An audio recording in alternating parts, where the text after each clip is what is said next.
Hi, Adam. Here we are. Hi, Dylan. We I'm gotta back again. we gotta think of a way to start each episode because I always just say, "Hello, Adam," Yeah. Yeah, but maybe I we think need it's to get fine. like an intro song made or something. I wonder who could make an intro song for us. Surely not two musicians. Um, how's your week going so far? Pretty good. It's cold here in West Virginia. Got down to like between 1 and 3 degrees the last couple days. Yeah, it's pretty nasty. Um yeah, went outside for a little bit and just the air so cold it kind of like burns your lungs a little bit, so that's just uncomfortable. I've just kind of been tending to the fireplace, trying to stay warm. Went to the YMCA today and got my ass kicked by a bunch of middle schoolers on the basketball court. So it's been good, dude. I've had a really good What'd week. you play 1-on-5? 5 on 5, but we played full court and they're just sprinting all up and down the court, and I just don't have it in me like that anymore, you know? That's hilarious. Yeah, yeah. It's So, funny too because you just don't blend in with middle schoolers. well, actually, there were a couple high schoolers. It was a blend of middle schoolers and high schoolers, so it wasn't just like me Got playing it. with a bunch of 12-year-olds. You know what I mean? Definitely all younger folks. There was one guy that was like in his 30s there, so I can't say it was all middle schoolers, but Got it. yeah. Anyway, I don't think we started a podcast here to talk about my YMCA pickup failures. Yeah. Well, one we could cover that in a different episode, maybe. Yeah. Um. Well, good. I wanted to. I kind of gave you like a loose idea of what we're going to cover today. I don't even really know.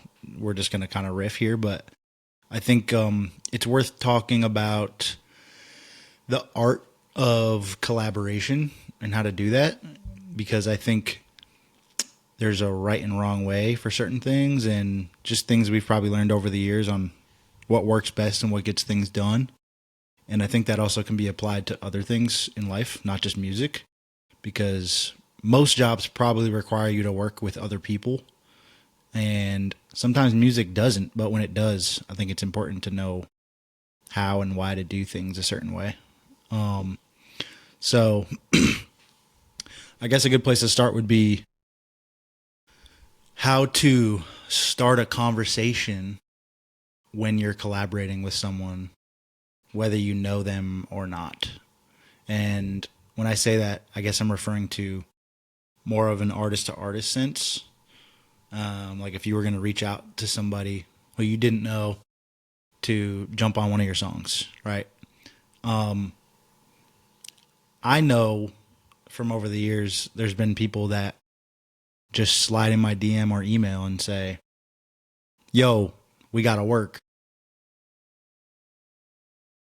That's not going to get it done, because obviously that's not very helpful and doesn't give a lot of context for what they're actually asking. So I think, much like anything else, communication is number one in all this. And if you can be a good communicator, you can probably go pretty far and make things happen. Um, yeah. What are some things that you would recommend? I guess if you're trying to create an opportunity for yourself with someone who might not know who you are. Yeah. There's a few things that come to mind. Um, I think the big one is just. Oops, sorry, I got my ringer on my phone here. Um, I think a big one is just not overstepping a boundary. Like if you have never had a conversation with this artist, you have no prior connection, it's just kind of like a cold call.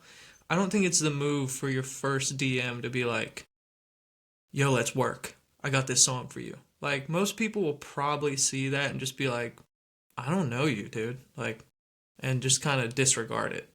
If it's a cold call and there's no connection like that, I think it's important to just start having convos that aren't really about the music. Or if you're a fan of their music, tell them that. Hit up an artist, say, "Hey, I really like your stuff. Um, Heard a few of your songs here. Really love it. I'm an artist as well. Just wanted to touch base with you and send some love your way." There's been a handful of artists that I genuinely love their music, would want to work with them one day.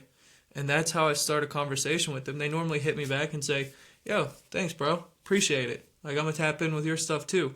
And then there's some rapport, and then it makes more sense down the road to be like, hey, by the way, I have this song I think you would sound good on.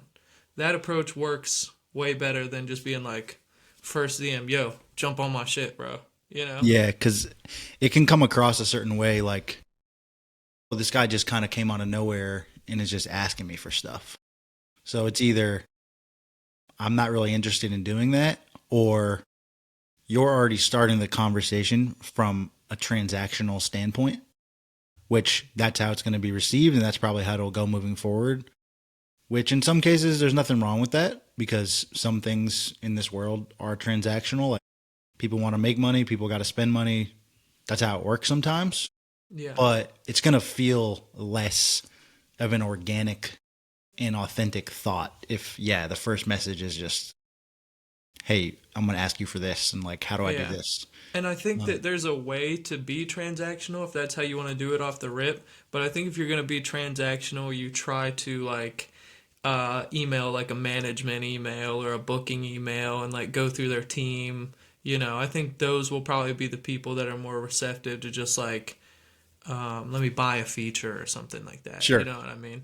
And yeah, using certain language too, like, hey, I've got a record in mind and I thought of XYZ artists. What does it take to get this done? Like that is like super professional, although it's transactional. And I think that makes a lot of sense. And if you are willing and able to communicate properly from there, you can not only get it done, but then also have a relationship after the fact, which is hopefully probably the whole point. You don't want to just get a verse from someone and then never talk to them again. They just forget you exist, which that does happen too. Like you can't control everybody's, reactions and actions. But yeah, I think what you said is perfect. And I think that's something that we've spoke about over the years and be very intentional with the way we communicate, for your stuff specifically, like let's plant some seeds and like build a relationship, build rapport before even getting to the point of asking for anything, or if anything, try to add value at first. Sometimes that value add is as simple as just supporting them and being kind and like being a normal human being, because that also makes you stand out with the other 15 DMs they got that day. And maybe some of them are artists doing exactly what we're saying not to do. So it Yeah. automatically goes, if you email whoever and they go, oh, dude, this guy, Adam Yokum, he just said, he was listening to my album and he really fucks with it. That's cool. I'm going to just hit him back and say thanks. That might be all it is. But then you can circle back, in 3 months and be like, dude, I love the video you just posted. Like, I love the color grading, or I love the bridge lyrics or whatever it is. And just like keep that continued convo going. And that just makes you appear as just an authentic person who is just showing love, which you are. Yeah.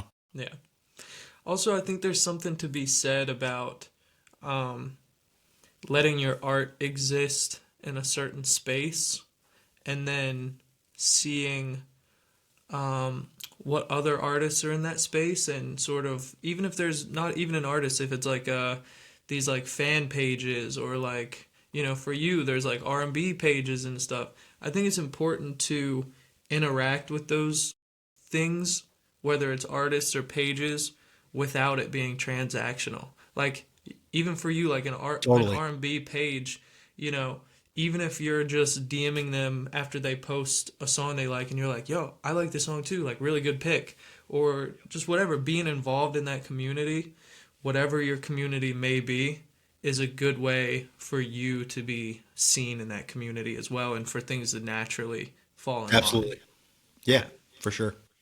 And those are just simple So things that I think people just overlook sometimes. They're like, damn, I would love to work with this person. Meanwhile, they've never interacted with their content and they're just kind of like a ghost and just like another one of their followers. And they have no reason or idea that you exist. yeah, So just like showing up and being involved is a great way to start that. yeah. Like there's artists who have DM'd me, requesting me to get on their song, and they may have never DM'd me before. We may have never had a conversation, but I've like recognized their username because they Right. have been like following me, commenting on my stuff. I see them commenting on other people's stuff. So there is something to be said about even if the first DM is like transactional, just existing in like a space. You Totally. know what I mean? And also, I think this is a whole other place this conversation could go, but I think that that's a whole other point of working with people and collaborating is a purposeful collaboration and not just doing it because, oh, this guy has X amount of monthly listeners. We can get it done for this price. Good business move. Let's do it. You know what I mean? There's something to be said about like world building around your music. Absolutely. Yeah. I think early on, I did a lot of that just because I was just like, okay, what can I make happen? I had nothing really going on. And I was just looking at it as like, I'll work with anybody, not anybody, but anyone that has like eyeballs that I think they're dope. Let's just do a song together. Like, it's not going to hurt. But when you kind of look back, I have a lot of features from like 2015, 2016, 2017, which that I don't necessarily like feel like I need in the world that I'm building now, and they didn't really contribute to it. Might have been cool at the time, and still all dope artists, and like some of them are really cool people too, and I'm friends with a lot of those folks. But yeah, it's a lot. I think you go a lot further with a lot less by being intentional with the collabs. And yeah, like you said, that's a whole nother conversation. But yeah, I love what you said there. I think we've done a really good job of that for your stuff. And maybe that comes from me like learning what not to do with my own shit like 8, 9 years ago. I Yeah, don't think no, you have any yeah. collabs out right now that they don't feel like a perfect fit for the world you're in and want to continue to grow in and like the things that you're building. It's all feels like very like minded people, like similar sounds, like all the things. It just makes sense. Like no one's gonna hear anybody on your record and be like, "What the hell? Like how'd that happen? Like what's going on with that?" Yeah, because I definitely have some of those from back in the day. But I think I have live and one or learn. two from back in like when I was in college and like rapping all the Sure. time. There's one or two on there, but in general, yeah, the songs that people know mine, the new stuff, the last couple years, it's very intentional with the For sure. features. Yeah. Yeah, yeah, I definitely got that from you and the whole Ellis wave where you kind of have your rap stuff sectioned off to another artist and Dylan Reese is your R&B stuff. Just kind of gave me a good hint on like okay, there's like some world building behind. Yeah, and I just for people that don't know, I had all that stuff kind of in one world, and that it made it make sense to draw a line in the sand and be like, all right, all this hip hop leaning stuff is going to be over here, and only the very intentional R&B world building thing is going to be under what Dylan Reese is, and I've tried to be more intentional since making that split. It's been like almost 4 years now, which is crazy, but yeah, there's a lot to be said about that. I want to switch gears a little bit and talk about collaboration in the sense of not necessarily artist to artist, but maybe artist to producer, artist to engineer, artist to songwriter, all the different kind of hats that people can wear around making a song reality. Um, I feel like maybe you'd have a lot to say just because you work with Pat um, as like your main engineer. He pretty much mixes and masters all of your music. I know you guys are close friends, so it's probably very easy at this point. He kind of knows what you want to sound like. He's got certain templates for your vocal chain. It's probably very easy because you've done it a lot. But in the beginning, like communicating with him on what you're trying to execute, and vice versa, how he communicates with you. Like, what does that look like? Have you ever had any like quarrels or, I don't know, just like any issues trying to like figure out what that is? A good question. Um, Specifically with me and Pat, um, our relationship changed and developed a lot over the years. Like originally he was just someone who I loosely knew, and every now and then I would like book studio time at his place, go record. And I've always recorded myself. Um, he was the only other guy that I recorded with, and the relationship kind of came naturally just through being in the same scene when I was in Morgantown. And I guess to tell the short story here, um, Pat was always pretty receptive to what I was doing, but we didn't work directly on like making the sounds together until very recently. Like being in the room together and being like, this is what I'm hearing, let's bring it to life. Before, when we were first working together, I was like getting beats off YouTube, I was getting like producer packs, just recording it at home. So by the time he heard it, he was just mixing it. There were really no creative decisions behind it. Um, And it but was I think probably what just less specific in general because you were still trying to figure out what the hell you were even doing or like what you wanted to yeah. sound like. So you were probably just cutting vocals, sending it to him and be like, hey, mix the song. And maybe you didn't really have many notes because you were just like, yeah, I don't know. This sounds good, you know? Yeah, exactly. Um, but yeah, now it's at a place where like we're getting together and just making stuff from scratch. And I think just from knowing each other for years, we've been able to build a understanding of what we're both going for, what we're both capable of, how to talk to each other when we want something to get done. But it definitely wasn't like that from the beginning. Like music is in a lot of ways, music is a very long. I think it's important to start building those relationships with producers, engineers early, and it's really good to do it with people that you can also call friends, even if they're not like the best at their craft.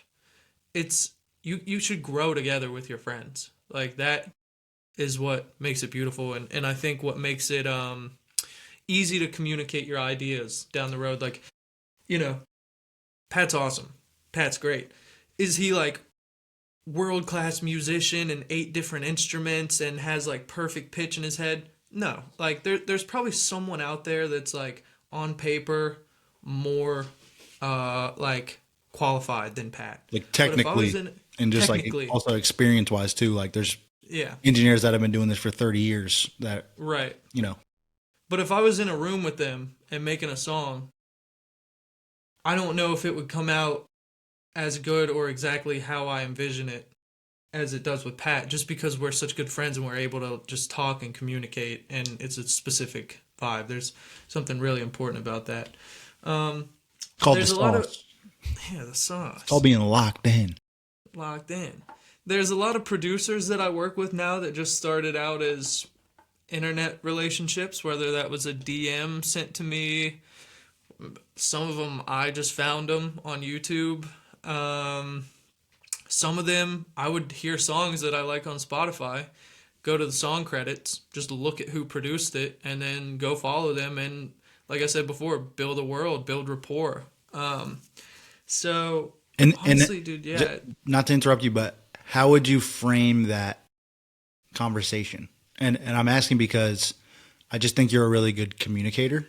So I feel like there's takeaways where it might be really obvious to us on like, all right, I'm gonna hit up this producer and maybe try to work together. But how do you frame that in the initial message? kind of same as the artist, just showing love, just saying like, "Yo, I heard this song on Spotify. I looked at the credits and I saw that you were attached to it. I'm an artist as well. Like I really love this sound, and I think it's something that I'm trying to build for myself going forward. Something maybe similar to this. Just wanted to hit you up and connect. You know, I think it'd be fun to work with you on something in the future if you have the free time or availability or interest or whatever it may be. Um, anything like that where you're just showing love, saying what's up, and floating the idea out there about I would appreciate working with you at some point because this is really cool what you did. Yeah, You know, I love it. sometimes they'll hit you back and be like, "Yo, thanks, dude. Like, yeah, let's work. I'll listen to your stuff and send you some beats." Sometimes they won't respond at all. Sometimes they'll just be like, "Appreciate you, peace." You know, but that's out of your control. Um, as anyone's reaction in the world is out of your control. But yeah, you just hit someone up, show love, be a normal person. You know, I mean, you can't hit up producers with this like yo, bro, I'm gonna be the next big thing, and if you don't get some tracks with me, dog, you're cooked. Yeah, You know, yeah. like that's so abnormal. Just don't do that, pretty much. Dude, you know what's crazy? Because you used the word abnormal. It feels like that's more normal. That Like people do that more that often. happens more often than So true. what you're saying. Yeah, And that's why because I think it's important to have this conversation and release it publicly. Because there might be three artists that listen to this and then go, "Yeah, I gotta stop acting like a fucking idiot when I talk to people because no one cares about this ego shit, you know?" And I'm not thinking about anybody specifically, but it's just like there should be more of this, like just normal conversation. This is a really hard business to be in. Let's just talk to each other like human beings and like be fair and communicative and like drop this weird shit because it doesn't get anybody anywhere, like from what I've seen, you know? yeah, a lot of artists have like an ego thing, or some like another thing, kind of off topic, but you know how Frank Ocean is like mysterious and like only pops up like now and then? People try to do that and they have like 1,000 followers or something. Like, bro, you cannot be mysterious. There's this whole thing of people wanting to be like in their head, they're this like massive artist, and then that's how they carry themselves from the beginning because they heard someone on the Bros podcast say you got to have like unreal belief in yourself, which is true, but then they twist that and be like, I'm a god, you know what I mean? It's just it goes a long way when you are able to um be humble, be have some humility, say I'm not where I want to be yet. I have the belief in myself to get there, but right now I'm not there. Let me just talk to people normal. Let me not be like, yo, I'm that fucking guy, dog. Hook me up with beats, you know? And Frank Ocean is afforded the privilege to be very mysterious and not on social media. And I don't think he's, I mean, I have no idea. No one really knows how he is, but I don't think he's like an asshole either. I just think he's chooses to be really off the grid.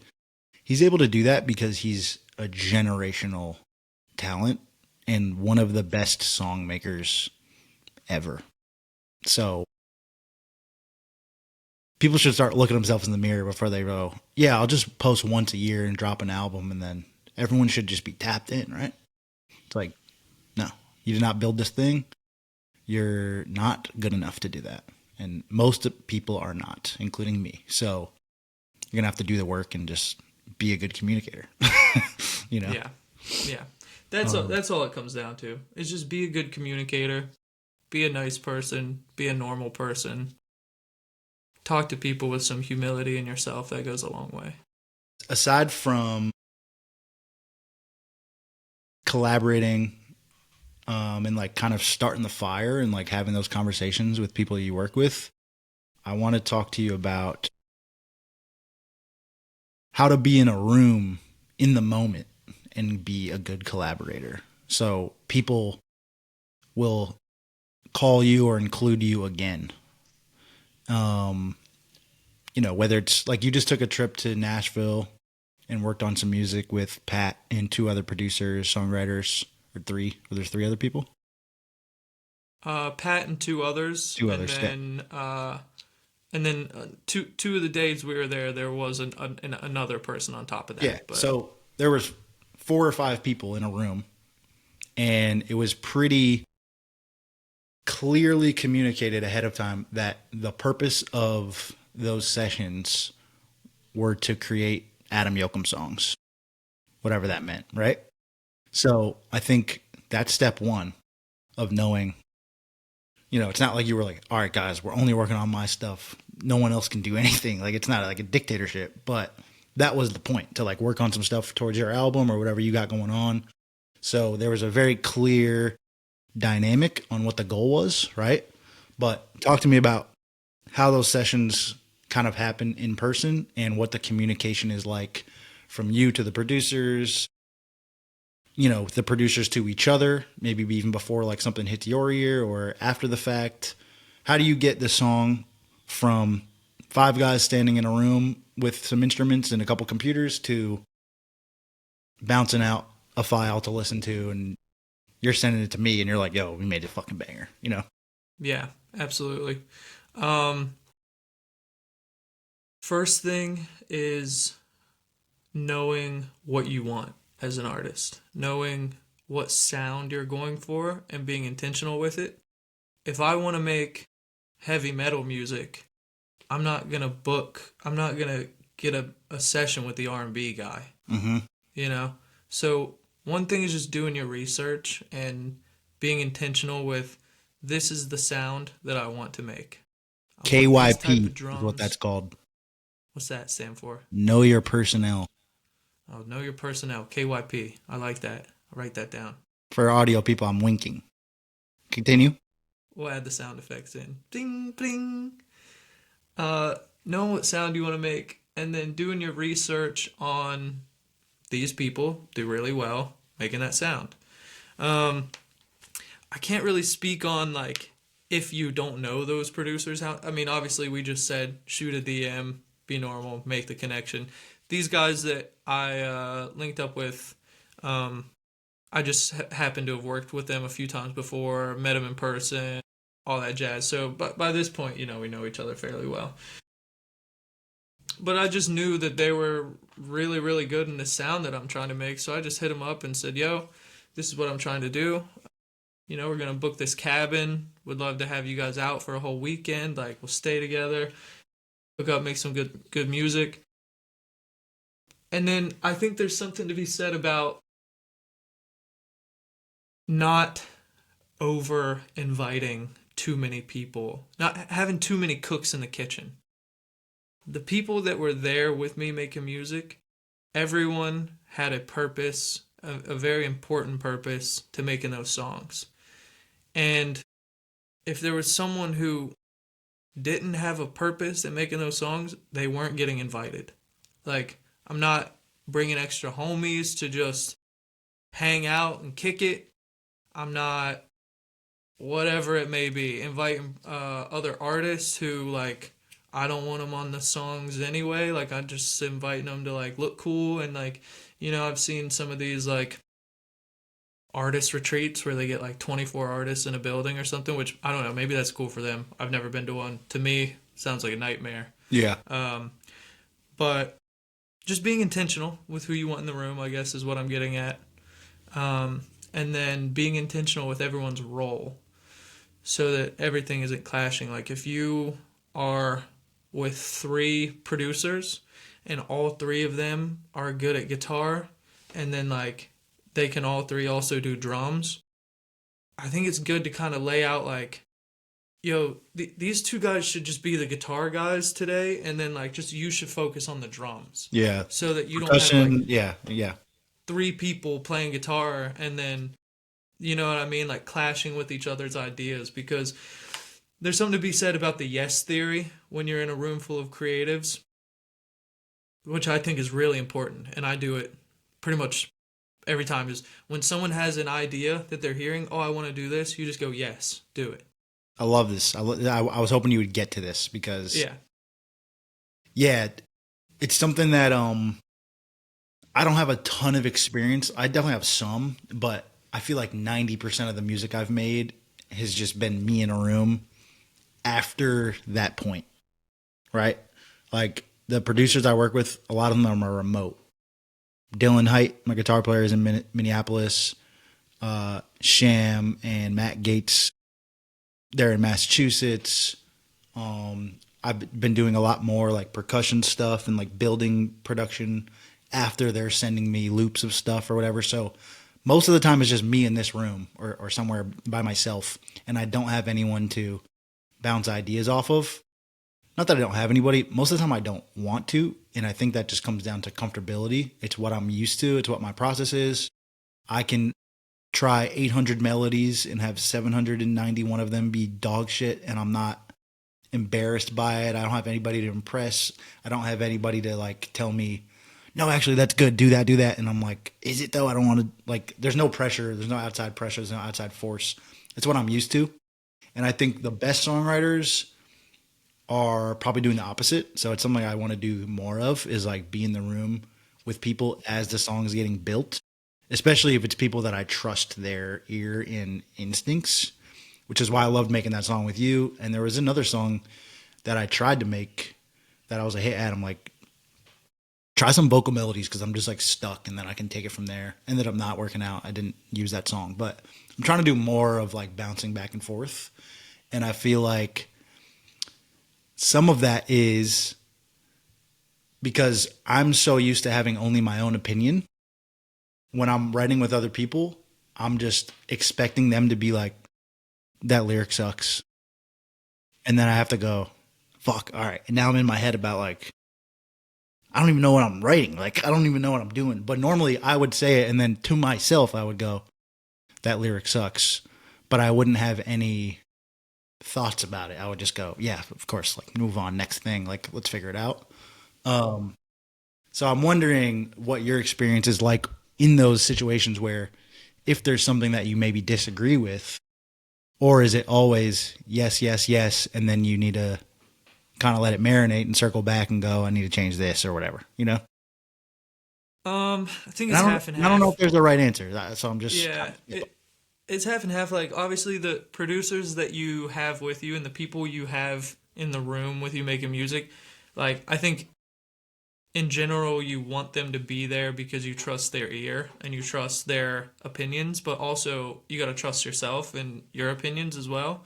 Um, I think it just depends on how big of an ordeal it is. Like, if it's like you have this whole song idea and you have this like idea and you're trying to work out the writing and da da da da da, and then someone else is like, and your idea is like, something about like a couple and an intimate thing, and then someone else is like, dude, you should just write this about like chilling on the beach. There's got to be a point where you're like, no, no, no, no, no. Like, I've got a cool idea. Just like, let me cook with this. You yeah, know what I yeah. mean?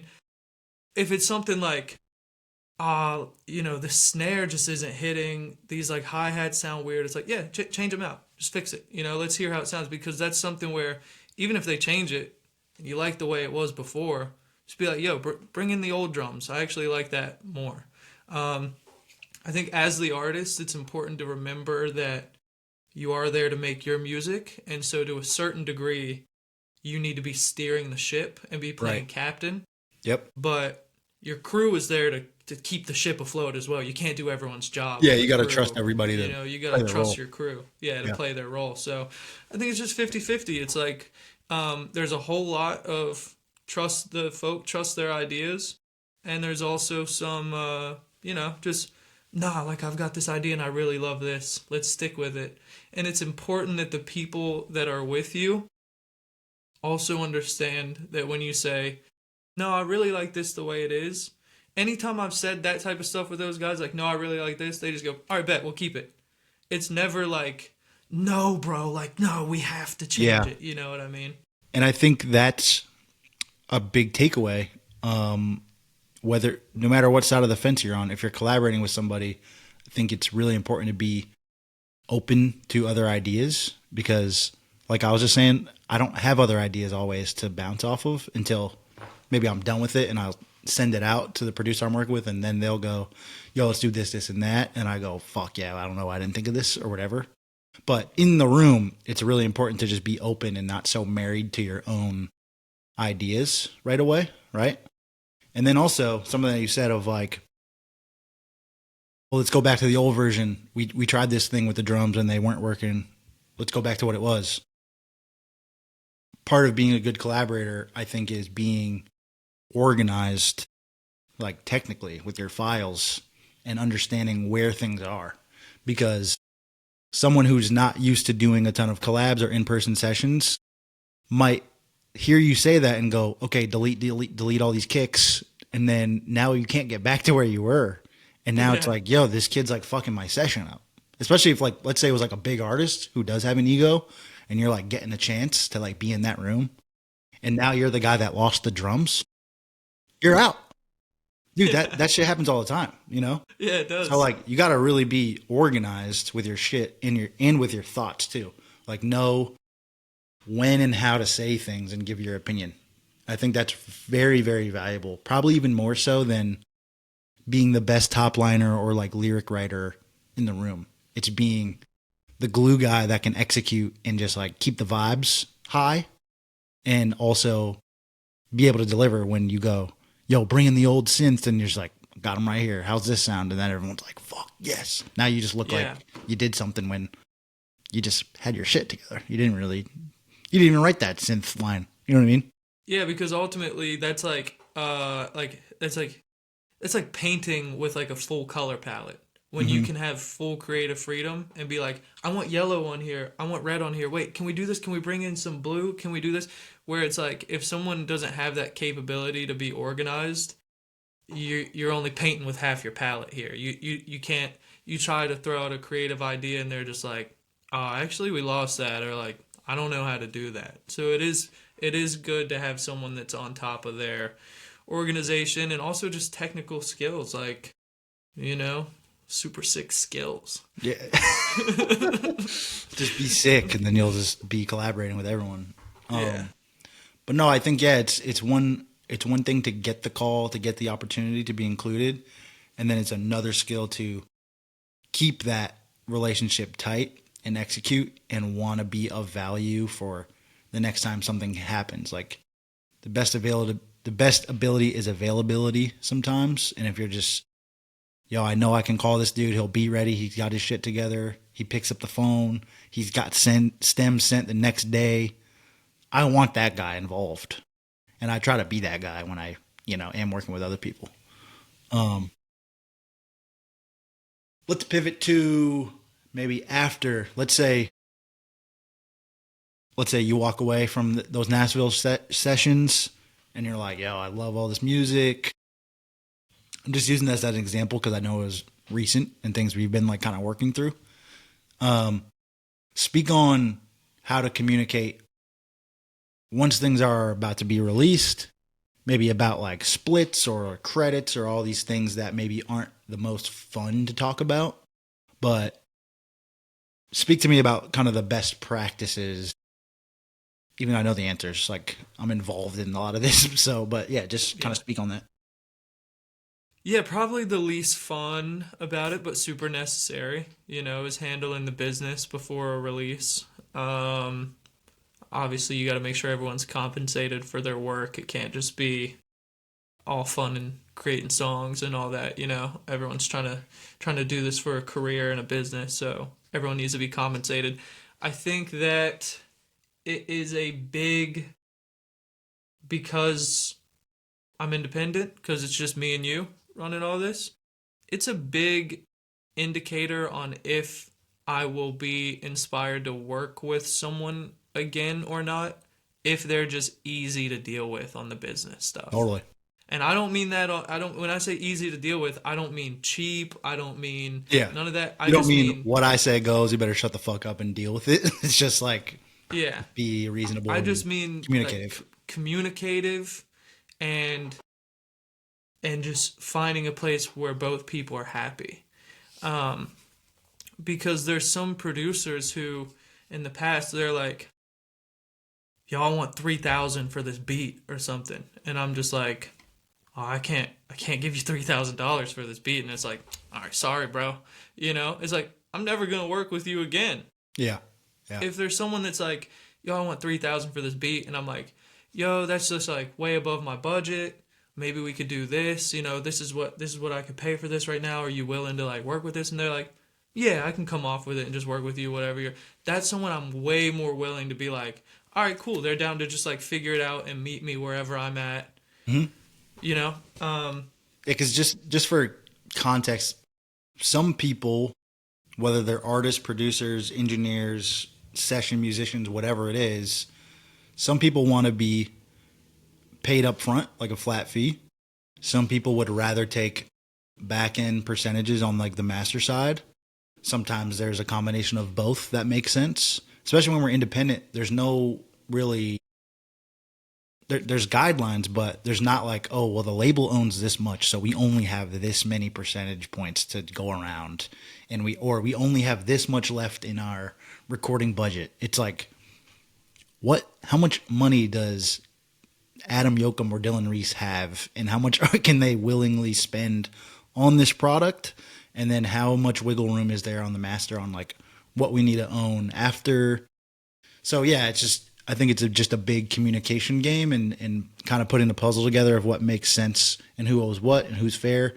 And it's not that hard to find middle ground if everybody involved is reasonable and respects everybody else's work and also wants to move forward and continue to work together. So just the communication is a plus, because that's like the top priority. Because again, if you don't communicate well, certain things can come off a certain way.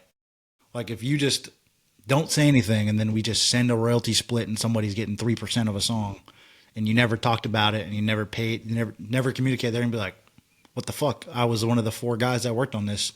And then you could just go, well, we're also going to give you this fee and this is why it's this.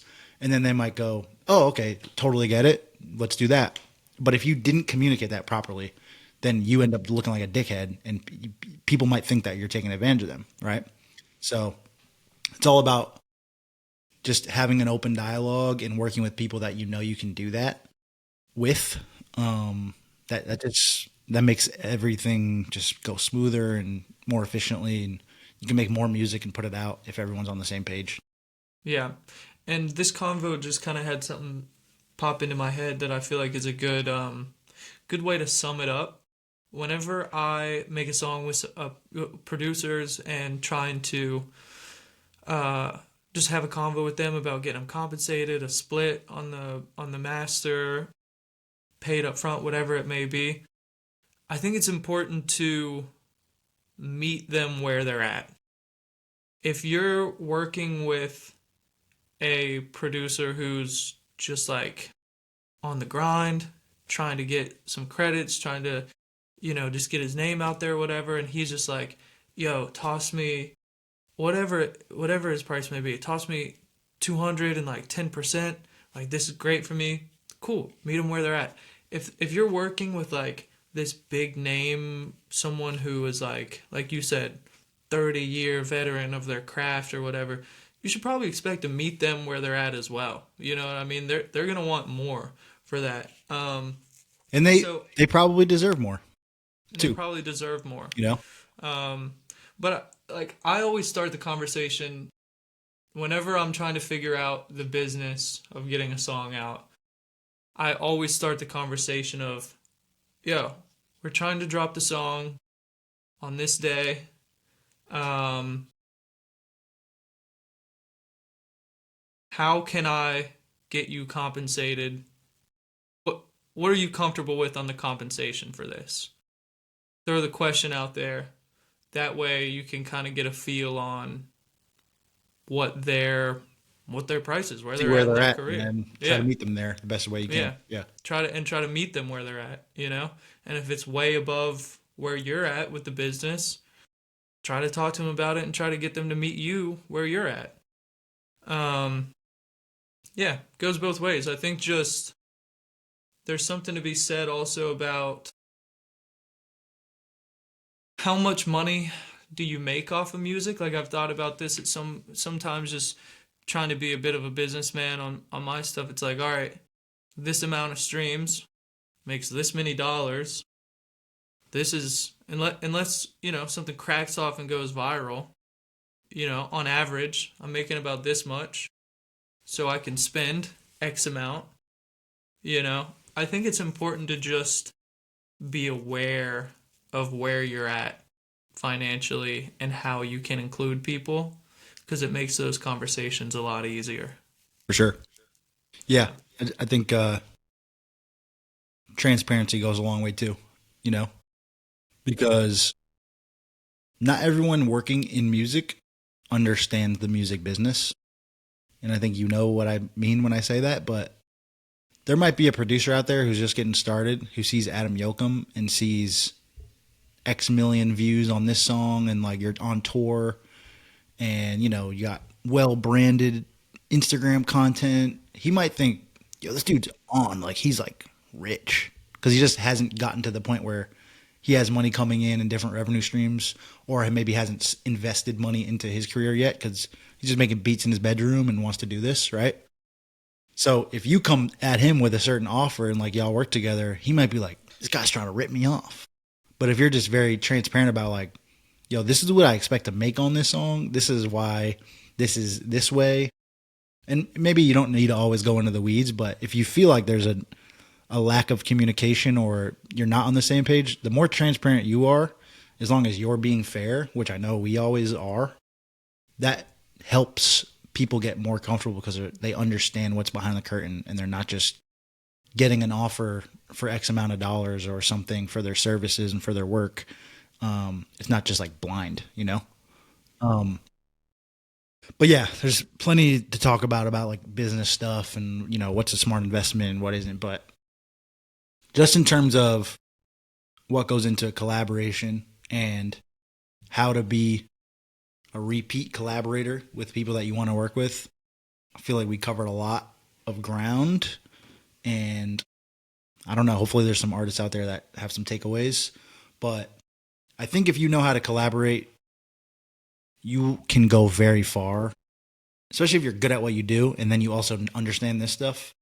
Because even if you just produce and make a song by yourself, there's probably still going to be some form of collaboration, whether it be with your manager, with your distributor. Like I consider all of that collaboration as well. It's not just this artist featuring this artist, you know? It's like whoever's involved to get this across the finish line and out into the world, there's going to be some form of dialogue and back and forth, and you just need to be able to be reliable and flexible and understanding.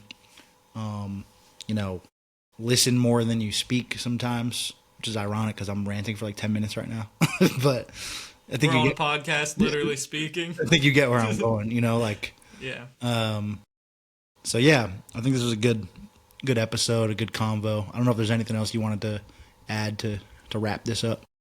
No, I think we covered a lot of good stuff. Yeah. No, we covered a lot of good stuff. I think it was a good convo. Hopefully someone got something from it. If anyone needs a Someone goes feature out after there. this, it's 500K. My album just came out. Hit me We up. all just started getting a bunch of DMs like, "Hey, bro, just wanted to tap in, like really good stuff." It's like, dog, did you watch the podcast? Somebody listen to episode 5. Yeah. Somebody's trying to get a feature. Somebody listened to episode 5, didn't you, buddy? That's cool. That's funny.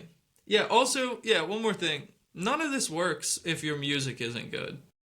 Like, none of this. All the, like, DMing people, building rapport, all that can just fall flat on its face if you're making subpar music. You know, you can't just expect to be like, well, dude, I've been talking to you for 6 months and you won't give me a feature? Like, what the hell?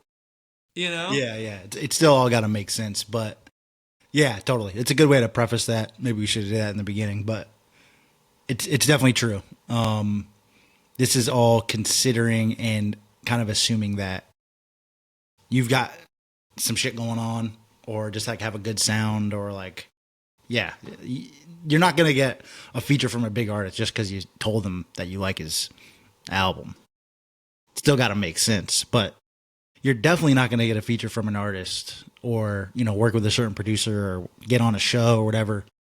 Even if your shit is fire, if you just come at all these things with the wrong approach and just start asking for shit off rip and no one has any context, or you add no value to the situation, you know? Yeah. So There's a handful of artists that I know that like make really good music. They're really talented, but it's just like, you know, they're taking beats off YouTube. It's not very personalized for them. Their vision is being lost in the weeds somewhere. They're like not existing in a space. I feel like that is who this conversation is really good for. Someone who is making really good music and trying to piece the puzzle of the business and connections together outside Sure. of that. yeah, Yeah. that makes sense. All right, we're about 50 minutes in. This is a little longer one, but thanks for tapping in, everybody. This is coming out on Christmas Eve. Wow, Merry Christmas, everybody. Merry Crack Christmas. the eggnog. Let's go. Now's It's the time. eggnog season. We are so back.